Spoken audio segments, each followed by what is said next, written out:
زندیق کہے گا تو اسے زندیق کہے گا، تقی عثمانی پر تو بات نہیں رکے گی۔ اور جو اس نے کہا کہ کوئی مسلمان یہ بات نہیں کہہ سکتا، اور یہ کہا کہ تم ممبر پہ بیٹھ کے جھوٹ بول رہے تھے، جو کچھ بھی اس نے کہا وہ سارے کا سارا تقی عثمانی کے بعد اشرف علی تھانوی پہ فی حالت البعد روحی کن ترسلھا تقبل الارض انی وہی نائبتی وہذی دولت الاشباح قد حضرت فامدد یمینک کی تحظی بہا شفتی، کہ دوری میں تو میں روح بھیجتا تھا جو آستان کو چوم کے چلی جاتی تھی، اب میں خود آیا ہوں، یہ جسموں کی حاضری کا وقت ہے، تو پھر اپنا دایاں ہاتھ باہر نکالیے تاکہ میں اس کو بوسہ دے سکوں۔ بڑے چیلنج کرتا رہتا ہے مناظروں کے گھر بیٹھے، تو میں اس کو دعوت فکر دے رہا ہوں کہ تم تو اس لیول پر ابھی نہیں آئے کہ ہمیں یا ہمارے کسی کو تم چیلنج کرو، پہلے اپنے گھر میں تو تم پھیرا مارو، ان پر تو فتوے لگاؤ۔ کیا یہ تمہیں اس لائق سمجھتے ہیں کہ تم ان کے مسلک دیوبند کی ترجمانی کرو؟ پچھلے دنوں کراچی کے دیوبند کے جو اس وقت ان کے بقول شیخ الاسلام بھی ہیں، مفتی اعظم بھی ہیں، تقی عثمانی نے ایک تقریر کی، اور اس کے رد میں پھر انہی کے ایک مناظر نے اس کا شدید رد کیا، یہاں تک کہ اس نے یہ کہا کہ یہ جعلی شیخ الاسلام ہے اور یہ نام نہاد مفتی اعظم ہے، بلکہ زندیق تک کے لفظ اس کے بارے میں بولے۔ ویسے تو انہی کا منہ اور انہی کی چپیڑ، اس میں ہمیں مداخلت کی ضرورت نہیں، لیکن جس موضوع پر یہ ان کا آپس میں جھگڑا ہوا، وہ موضوع ہمارے آقا حضرت محمد مصطفیٰ صلی اللہ علیہ وسلم کی بعد از وصال حیات مبارکہ کا ہے۔ تو اس بنیاد پر چونکہ ہمارے اہل سنت و جماعت کے عقائد میں سے ہیں کہ ہمارے آقا سید المرسلین حضرت محمد مصطفیٰ صلی اللہ علیہ وسلم آج بھی اپنی حیات حسی حقیقی جسمانی کے ساتھ زندہ و تابندہ ہیں، اور اس موضوع پر، اس عقیدے پر پھر آگے اور سے بہت سے عقائد مرتب ہوتے ہیں، اور حقیقی طور پر ختم نبوت کی جو تشریحات ہیں ان کا بھی اس کے ساتھ کافی مضبوط تعلق ہے۔ تقی عثمانی نے اپنی تقریر میں کہا، آپ نے شاید واقعہ سنا ہوگا، حضرت شیخ احمد کبیر رفاعی رحمت اللہ علیہ بڑے درجے کے اولیاء اللہ میں سے ہیں، بزرگان دین میں سے، بہت مدت تک مدینہ طیبہ جانے کی خواہش تھی، آرزو تھی، ہر مسلمان کو ہوتی ہے، وہ تو اللہ والے بزرگ تھے، ان کو تو کتنی ہوگی، لیکن سالہ سال کی خواہش کے بعد موقع ملا ایک دن حاضری کا نبی کریم صلی اللہ علیہ وسلم کے روضہ اقدس کے سامنے، تو وہاں بے ساختہ جا کر دو شعر پڑھے۔ شعر کا مطلب یہ تھا کہ یا رسول اللہ، میں دور سے، جب میں آپ سے دور تھا تو میں اپنے روح کے ذریعے آپ کی خدمت میں سلام بھیجا کرتا تھا، اللہم صلی علی سیدنا، درود کے ذریعے سلام بھیجا کرتا تھا، لیکن آج اللہ تبارک و تعالیٰ نے یہ موقع مجھے عطا فرمایا کہ میں خود آپ کے روضہ اقدس پر حاضر ہوں، فامدد یدیک لکی تحظی بہا شفتی، تو یا رسول اللہ اپنا دست مبارک بڑھائیے تاکہ میں آپ کے دست مبارک کو بوسہ دے۔ یہ شعر پڑھ، تو مورخین نے لکھا ہے کہ جو ہی یہ شعر پڑھے تو روضہ اقدس میں سے نبی کریم سرور دو عالم صلی اللہ علیہ وسلم کا دست مبارک ظاہر ہوا، اور ہزاروں انسانوں نے یہ نظارہ کیا کہ دست مبارک ظاہر ہوا، احمد کبیر رفاعی رحمۃ اللہ نے دست مبارک کو بوسہ دیا اور دست مبارک پھر واپس آیا۔ اتنا عظیم الشان واقعہ ان کے ساتھ پیش آیا، اور یہ مورخین نے متعدد تاریخوں میں لکھا ہے، اور لکھا ہے کہ ہزارہ افراد کی موجودگی میں یہ واقعہ پیش آیا۔ لیکن جب یہ واقعہ ہو چکا تو شیخ احمد کبیر رفاعی رحمۃ اللہ نے کیا کیا؟ اس واقعے کے بعد جا کر سب مسجد نبوی کے دروازے پر لیٹ گئے اور کہا کہ جتنے لوگ ہیں میں سب کو قسم دیتا ہوں کہ میرے اوپر پاؤں رکھ رکھ کے گزرے، میرے اوپر پاؤں رکھ کے گزرے۔ کیوں؟ اس واسطے کہ کہیں ایسا نہ ہو کہ جو عظیم الشان واقعہ میرے ساتھ پیش آیا ہے تو اس سے میرے دل کے اندر یہ کبر نہ پیدا ہو جائے کہ میرا تو مقام یہ ہے کہ رسول اللہ صلی اللہ علیہ وسلم کے مبارک میرے سامنے ظاہر ہو۔ یہ اپنی اصلاح کی فکر کہ جب حضرت سیدنا شیخ احمد کبیر رفاعی قدس سر العزیز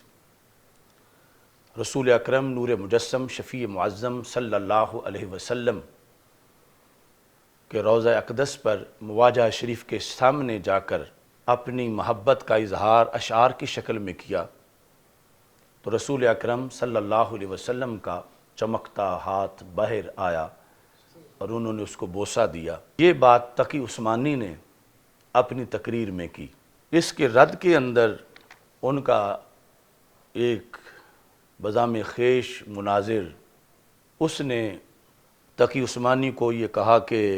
ممبر پر یہ مفتی بیٹھ کے جھوٹ بول رہا تھا۔ کل میں نے کراچی کے ایک مفتی کا کلپ سنا، میں حیران ہو گیا، جس کو شیخ الاسلام بولتی اور کوئی اس کو بڑا متقی اور تقی کہتا ہے، کانا تقیہ، اور بڑا مفتی صاحب ہے اور سب اس کی تعریفیں کرتی ہیں۔ وہ مفتی صاحب ممبر پہ بیٹھ کے جھوٹ بول رہا تھا، شیخ الاسلام صاحب، اور وہ جھوٹ کیا کہ فلانا بزرگ نبی کریم علیہ السلام کی قبر پہ گیا اور اس نے کہا یا رسول اللہ، میں جب دور تھا تو اپنا جسم بھیجا، اپنا روح بھیجا کرتا تھا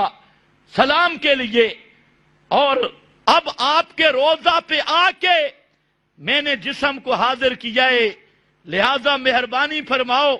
ہاتھ باہر نکالو تاکہ میں مصافحہ کر لوں۔ تو آپ نے اپنا ہاتھ مبارک باہر نکالا اور اس بزرگ نے مصافحہ کیا، ہزاروں آدمیوں نے دیکھا۔ تو انتہائی لحاظ کے ساتھ کراچی کے مفتیوں سے میرا سوال ہے کہ اس واقعہ کی صحیح سند پیش کرو۔ تمہیں شرم آنی چاہیے شیخ الاسلام اور حضرت اقدس کہلاتے ہوئے کہ ممبر پہ بیٹھ کے جھوٹ بولتے ہو، اور جھوٹ بھی ایسا، یہ کس حدیث میں واقعہ آیا؟ یہ مورخین لکھتے ہیں، تو کون سا جھوٹ ہے جو مورخین نے نہیں لکھا؟ اور مجھے تعجب اس بات پہ ہے کہ جس آدمی کو ہم بڑا معتدل سمجھتے ہیں باقی مولویوں میں سے، مفتی تقی، یہ وہ بیان کر رہا ہے۔ تو اس لیے گزارش مفتی تقی کی خدمت میں بھی یہ ہے کہ آپ اتنے بڑے مفتی ہو کر یہ جھوٹ بولتے ہوئے خدا سے نہیں ڈرے؟ تجھے اپنی آخرت کا کوئی فکر نہیں ہوا؟ ایسے جھوٹ خرافات بکتے ہوئے تیرے ان جھوٹوں دوسرے جو عام جن کی مثال مثلو کمثل الکلب ہے وہ جھوٹ بولتے، تو ان کے جھوٹ کی تو حیثیت نہیں۔ لوگ تمہیں تو جسٹس بھی کہتی ہیں، اور کراچی کے مولوی تمہیں شیخ الاسلام بھی کہتی ہیں، حضرت اقدس بھی کہتی ہیں، اور تم ممبر پہ یہ جھوٹ بول رہا ہے کہ آپ صلی اللہ علیہ وسلم کا ہاتھ مبارک نکلا۔ کم از کم ہم تو طالب علم ہیں، فتاوی علماء بلد الحرام اٹھا کے دیکھ۔ فتاوی علماء بلد الحرام میں یہ سوال ہوا کہ بعض لوگ کہتے ہیں کہ فلانا بزرگ گیا اور آپ صلی اللہ علیہ وسلم نے اپنا ہاتھ روضہ اقدس سے نکالا، تو یہ کیسا واقعہ ہے؟ تو فتاوی علماء بلد الحرام میں صاف لکھا ہے یہ زندیقوں کی بات ہے، کوئی مسلمان یہ بات نہیں کر سکتا۔ اب ایسے جھوٹ جس پر ہم اتنے ہی کہہ سکتے ہیں کہ اللہ مفتی صاحب کو رجوع کی توفیق دے کہ اتنے بڑے مفتی ہو کر آپ کی ان تقریروں سے عوام الناس کا ستیہ ناس ہوگا، وہ گمراہ ہوں گے۔ اس لیے میری گزارش یہ ہے کہ اگلی بیان میں اس سے رجوع کریں اور صاف کہہ دیں کہ مجھ سے غلطی ہوئی ہے، یہ واقعہ ثابت نہیں۔ حضرت فاطمہ کے لیے تو ہاتھ نہیں نکلا. وہ رفائی بزرگ پتہ نہیں وہ مسلمان ہی تھا یا نہیں, سوفڑ سا. اور جن صحابہ کے ایمان کی اللہ نے گارنٹی دی, اولئک ھم المؤمنون حقا, کسی صحابی کے لیے بھی آپ کا ہاتھ نکلا؟ کیوں نہیں نکلا؟ رفائی کے لیے نکلا. میں حیران ہوں کہ بدعت کی چھاپ ایسے لگتی ہے کہ دماغی توازن بھی ٹھیک نہیں رہتا. کبھی سوچا ہی نہیں. اچھا پھر رفائی صحابی بن گیا تھا تو بابا ہم کسی کو اس طرح معاف نہیں کرتے جو پیغمبر کے دین کی دھجیاں بکھیرتا جائے اور تم اوپر اس کو کوڑ دیتے جاؤ. شیخ الاسلام حضرت اقدس مفتی اعظم اور جسٹس ریسٹس وہ اس سٹیج سے بچ نہیں سکتا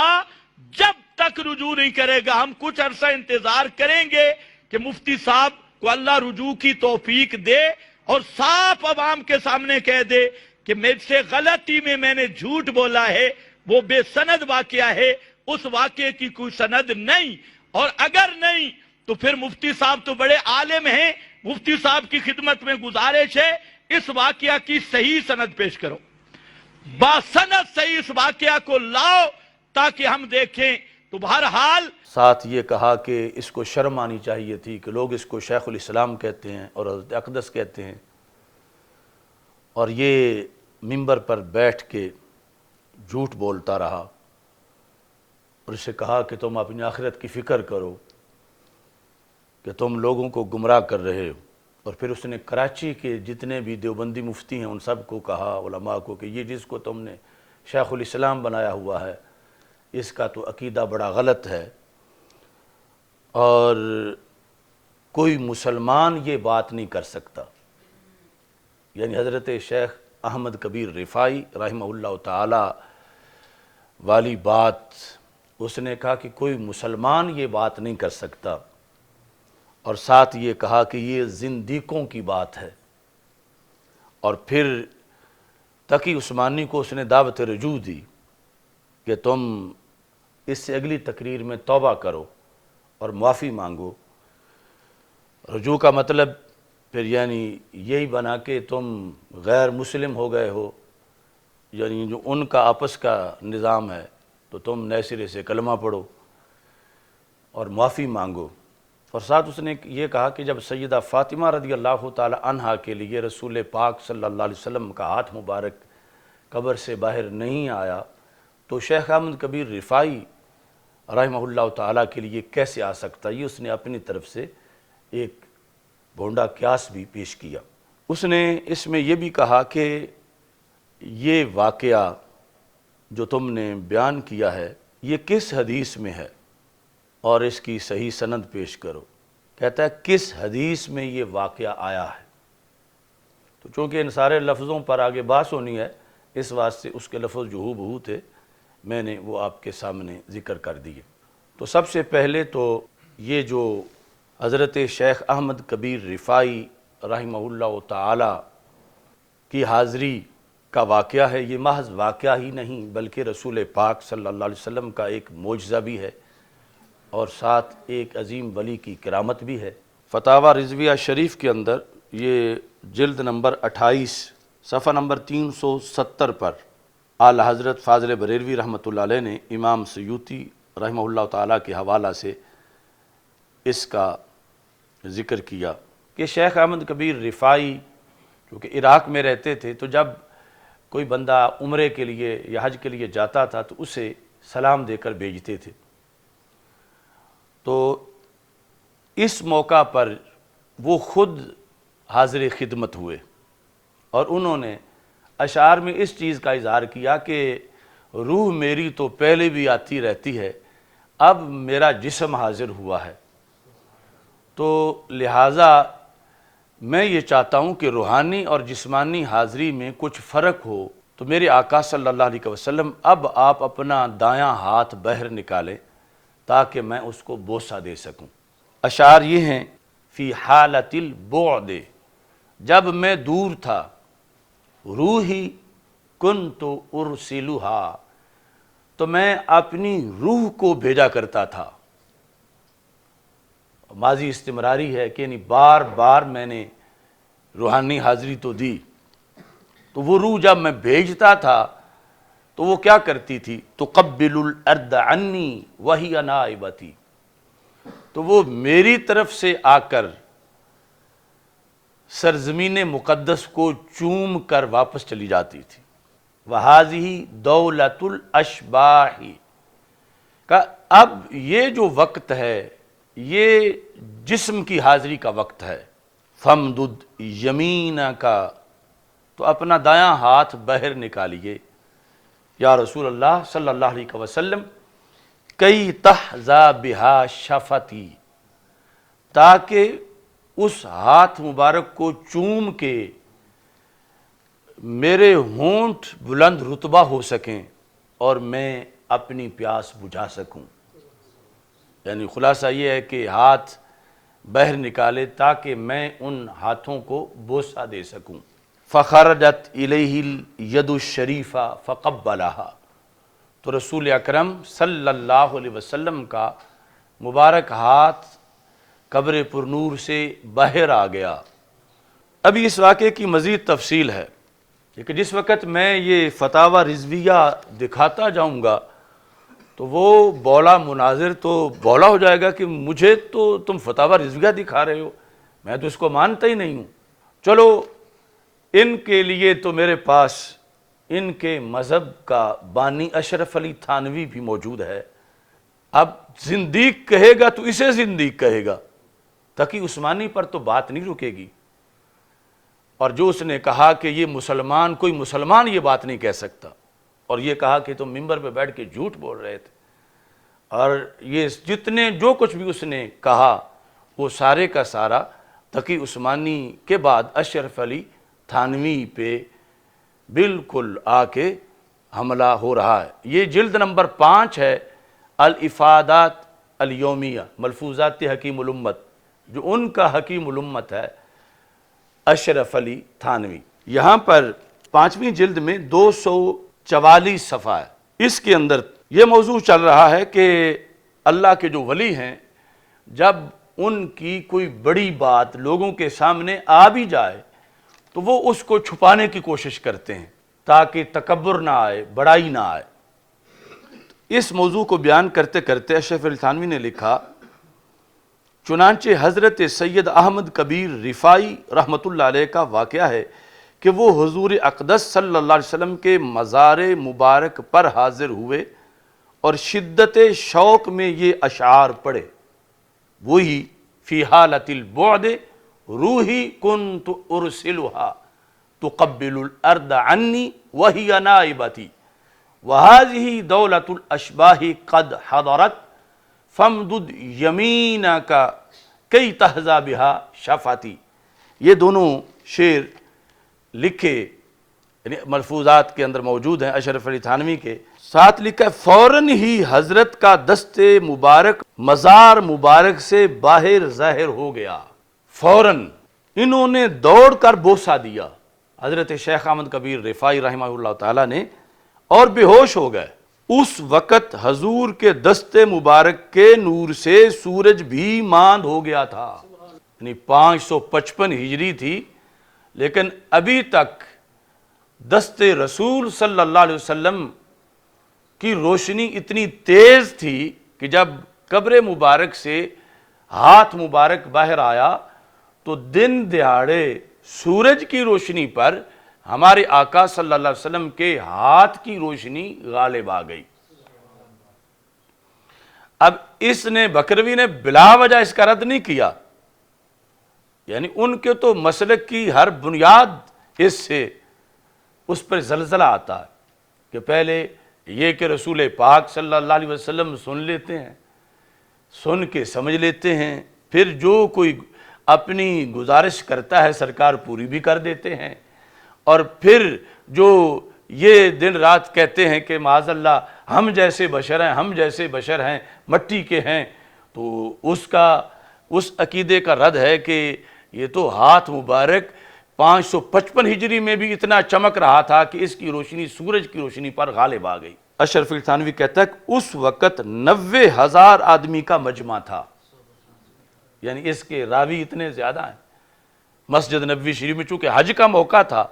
تو 90,000 کا مجمع تھا، جس میں بڑے بڑے کتب اور غوث ابدال اوتاد بھی موجود تھے۔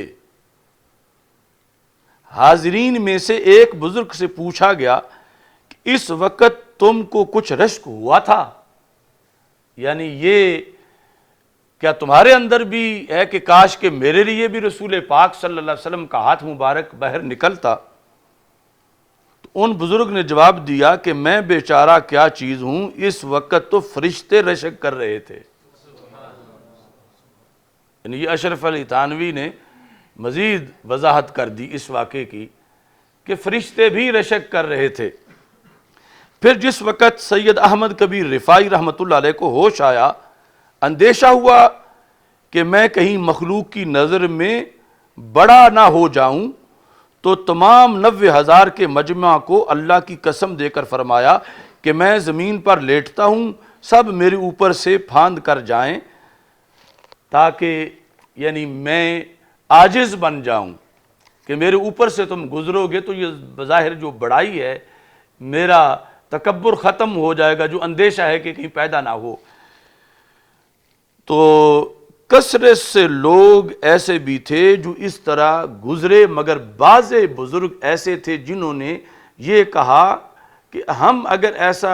کرتے تو ہم پر خدا کا قہر نازل ہو جاتا۔ یہ ہے بزرگوں کی شان، کیا ٹھکانہ ہے۔ اب یہ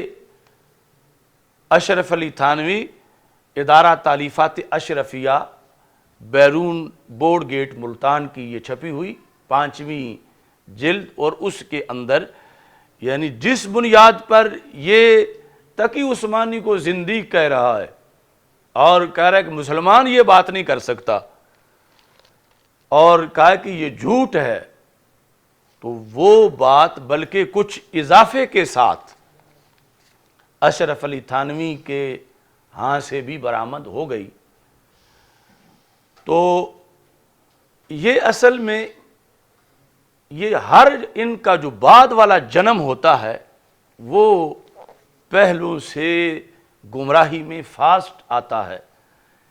یعنی وہ جب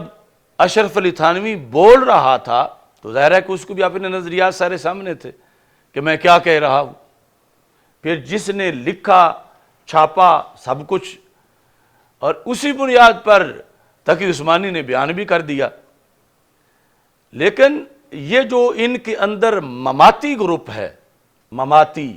اب فضائے اہل سنت میں ڈرون مماتیوں کا سامنے آیا ہے، تو یہ جو مماتی گروپ ہے ان کو اب یہ بھی برداشت نہیں، چلو کسی نے بیان کر دیا ان میں سے تو چپ کر جائیں، یہ آگے کہتے ہیں کہ یہ مسلمان تو بیان ہی نہیں کر سکتا، اور یہ کہ یہ زندیق ہے اور تم جھوٹ بول رہے ہو، تمہیں شرم آنی چاہیے، تم آخرت کی فکر کرو اور تم اس سے توبہ کرو، اور یہ کس حدیث میں آیا ہے۔ اب اس صورتحال کے پیش نظر ہم نے ان کو آئینہ دکھانے کے لیے اشرف علی تھانوی پیش کر دیا ہے۔ اب قانون کے لحاظ سے تو ہمیں اور کسی حوالہ کو پیش کرنے کی ضرورت ہی نہیں کہ وہ اشرف علی تھانوی سے کلیئر ہو کے پھر ہماری طرف آئیں، اس پہ سارے فتوے لگائیں